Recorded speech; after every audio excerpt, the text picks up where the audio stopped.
Hi guys, welcome back to my channel. In this video, I'm going to give you 5 great book recommendations that will make you fall in love with reading. They're from different kinds of genres, so I hope you guys at least like 1 or 2 of them. Now, I don't know about you guys, but I despised reading when I was a kid, actually until last year. I was like, you know what, I'm going to watch Netflix, play with my friends or sleep, because that's what I like doing anyways. But these books changed everything for me, so I hope you guys like them. But you know what, there are way too many people out here, and even though it's sunny, it's kind of freezing, so let's go inside.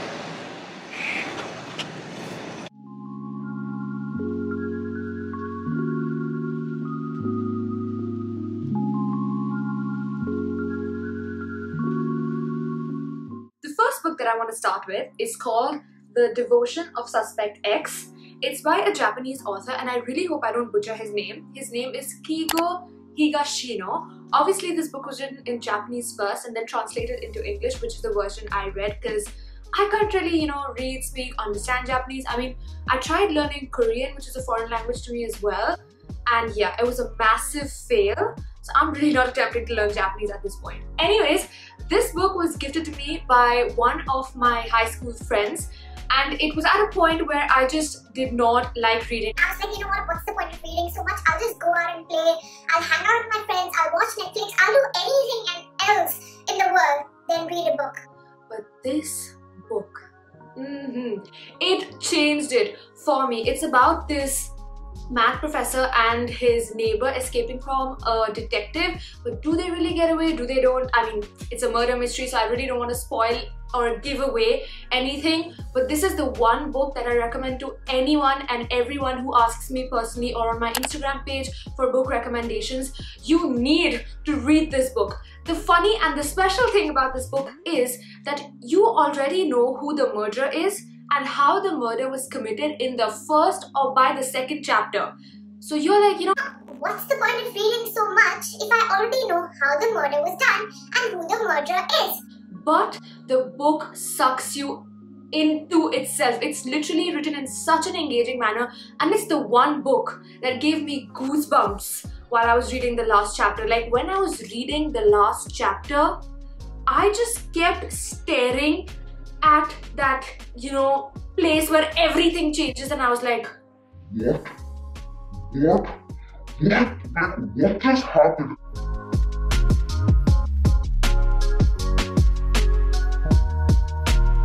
The second book that I want to recommend is called The Bastard of Istanbul. It's by a Turkish author called Elif Shafak. I took a class called Literature and Society in the Middle East at NYU, and I loved another work by the same author. So I was like, you know what? When I'm branching out, might as well read another book by the same author, and this book was so worth it. It's set in Istanbul. It starts with a lady's story who wants to get an abortion, and after that the story just unfolds with a lot of deep past connections between unconnected families, and it's all set in the rich backdrop of Istanbul. So I'm telling you, this book, if you don't read it for anything else, read it for learning about a different culture. If you're anything like me, you love learning about different cultures and about Turkey and about Istanbul at the time period this book is set in. And another good thing about this book is that it's very relatable. It's relatable in terms of the problems that teenagers and young adults face. It's relatable in terms of family problems, and it's very relatable.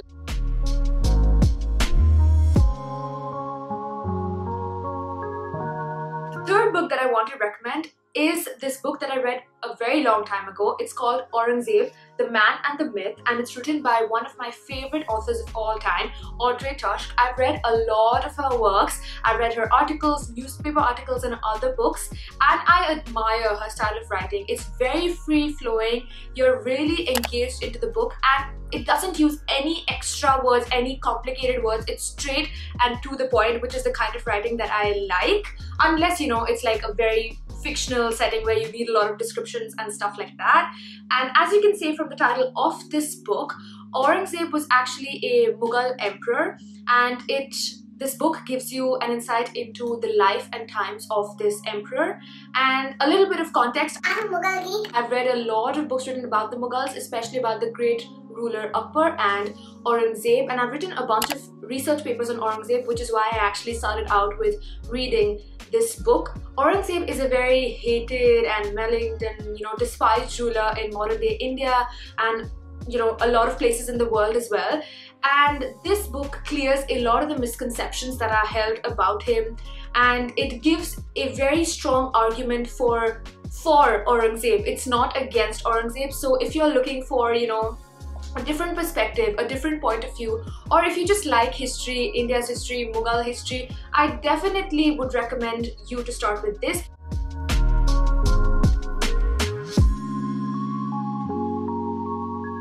The next book that I want to start with is one that I read quite recently, just about a month ago, and it's called An Inquiry Concerning Human Understanding by my all-time favorite philosopher, David Hume. If you're anything like me, you love philosophy. You think about a lot of the deeper questions of life, like who we are, why we're here, human observances, human connections, stuff like that. And if you're that kind of person, or if you want to explore that area, I would definitely recommend you start with this book, or frankly speaking, any other book by David Hume. I love that guy. It's a very heavy book on your brain. You will need time to read it, even though it's quite thin, and you will need time to really understand and soak in stuff. It's not an easy read, I would definitely say that. It's not, but it's really worth it if you want to invest in it. It's a lot about human observances and human connections, and David Hume argues for experiences more than reasoning, and he talks about contiguity, cause and effect, resemblance as terms of developing human connections. All of this would really not make sense because I'm just saying it, but his explanations and reasoning will make sense when you read this book. I would just want to say one of my favorite quotes from the book. There are so many, I just went with this one. I couldn't really choose one, and it is, "The most lively thought is still inferior to the dullest sensation." Just let that sink in.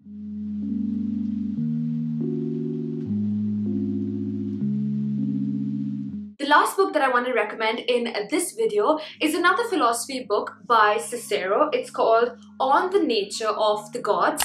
Cicero was another philosopher that we read about in one of my classes last semester, but we didn't read this book, and I just sort of went with the book, and it's a reading that I have to do for this semester anyways for one of my classes. As you can probably make out from the title, this book is about God, atheism. Does God exist? Does God not exist? And the interesting thing about this book is that it's written in the form of a dialogue, which means that there are three people in this book who are talking about God, not God. So you get three different perspectives. Plus, it's just engaging because, it's a conversation and it's just not bland sentences just written on a paper. And just to end the video, I would like to read one brilliant quote from this book. "And to drop this line of argument, nevertheless, no living thing can be found which either was never born or will live forever. For every living thing has sensation. Therefore, it perceives both heat and cold, both sweetness and sourness. It cannot through any of the sense receive pleasant sensations and not receive their opposites. If therefore it is capable of feeling pleasure, it is also capable of feeling pain. But a being which can be experienced pain must necessarily also be liable to destruction. Therefore, it must be admitted that every living thing is liable to death." I don't really know if that made sense, but in the context it will. Read this book. It's quite thick, but it's a very enjoyable read. And yeah, we're done with the 5 ones. I hope you guys liked this video. Please like, share and subscribe to my channel and hit that bell icon so that you guys know whenever I come online. Have a great day. Bye.